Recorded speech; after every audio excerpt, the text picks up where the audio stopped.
Right, so this is the first question in the 2024 Biology Paper 2 internal exams. Question 1 reads, Figure 1 shows an experiment on osmosis. So we have this setup where we have the label F and the level of glucose solution in the tube, of which the name I'll provide for you. And then we happen to have the level of water. As you can see, there is a beaker where we have water inside. And in this beaker, there is another tube, which is G. There is this tube, which is known as G. And inside of this tube called G, there is glucose solution. Apparently, the one which is rising. The reason why we had the words level of glucose solution. So in short, in this thing down here, we have water inside, and the level of water, as you can see, is up there.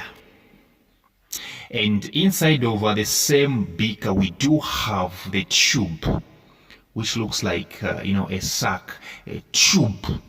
And inside of it, there is glucose solution. The tube is called G, and inside of it, we have the glucose solution. A, they are saying, identify the parts labeled F and G. F and G. So F is no other than capillary tube.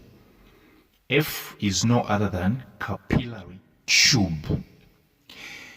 G is no other than a dialysis tubing. A dialysis tubing. A dialysis tubing. So F, capillary tube. G, dialysis tubing. That's where glucose solution is. B, state the property of G, which means state the property of the dialysis tubing, which makes it to function in the experiment in figure 1. What exactly is the feature? What exactly is the feature? What exactly is the feature of the dialysis tubing? All right, which makes it to work in this experiment. Remember very well, let me say, you have to know what is happening right here. Water is coming out of the beaker and it's entering. All right, water is entering into the dialysis tubing. All right, it's entering into the dialysis tubing. So for water to be entering like that,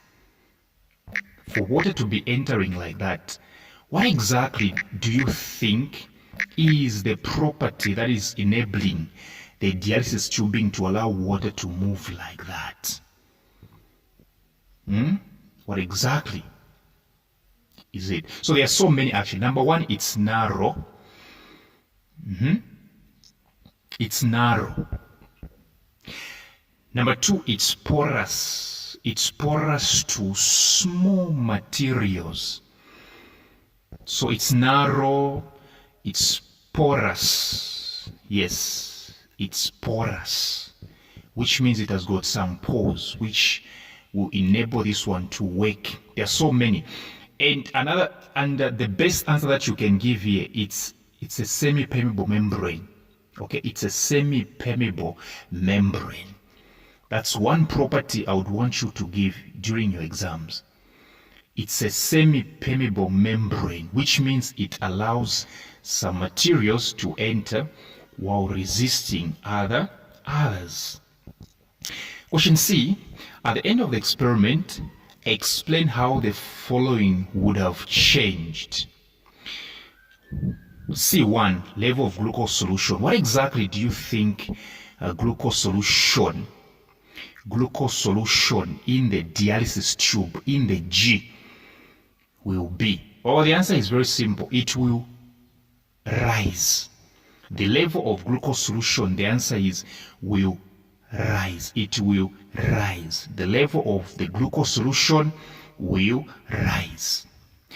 C2, they are saying level of water in the beaker. The level of water in the beaker, because water was getting from the beaker into the dialysis tube. Remember, the dialysis tube has got glucose solution, which is sugar solution. So the sugar solution is attracting water from the beaker, from the beaker, the water that is in the beaker, and this water is entering into the into the dialysis tubing.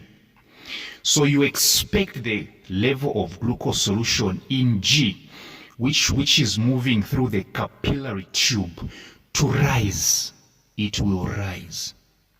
But the level of water in the beaker, which is the level of water in the beaker, all right, will fall or will decrease, will go down.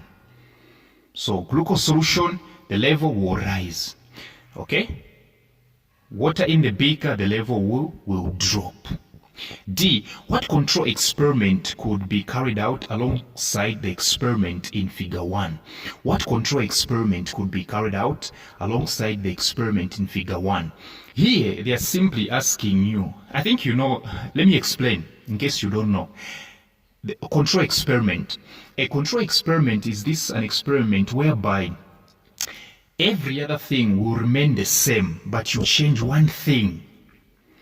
Every other thing will remain the same, but you change one thing. So one control experiment that we could use alongside this experiment is simply maintaining everything but changing water to distilled water. Remember, they haven't told us that this is distilled water. So we can replace this water with distilled water. Let me say we can set up another experiment and set up everything, every other thing, the way this everything is looking here. But water, we use distilled water.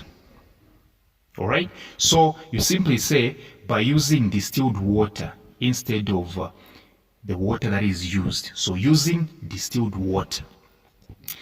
E, name two other methods of movement of particles of a substance apart from the one demonstrated in figure 1. They're simply asking you for movements. The other two that we have, active transport and diffusion. You come from our WhatsApp tuitions. Yeah.